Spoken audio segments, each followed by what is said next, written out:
Ma'am, sir, 5 copies din ba po bang birth certificate ng mga parents? 3 copies lang. 3 copies lang po. And by the way, wag muna kayong kumuha ng masyadong madami.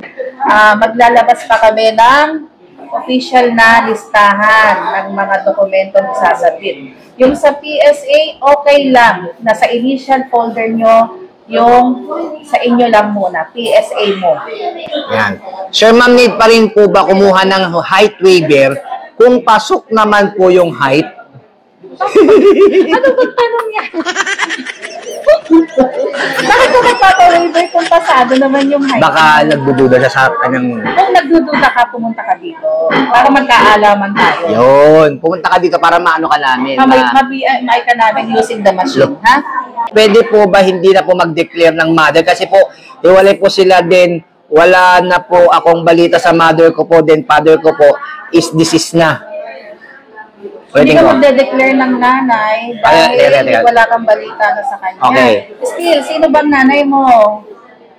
Shout out. So yan, kung naghiwalay sila ng tatay, kung naghiwalay yung parents mo, hindi yan dahilan. Sino pa rin yung nanay mo? Hindi ka naman sumulpot lang sa mundo, di ba? Kailangan pa siya declare. Declare. Sir and ma'am, overweight ako dahil bodybuilder ako. Mababa ang fats at mataas ang muscles. Bagsak po ba sa BMI?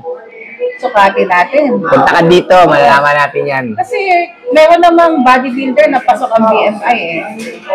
Meron naman na masculine talaga yung yung mamuscle siya. Mabigat, malalaki yung mga muscles.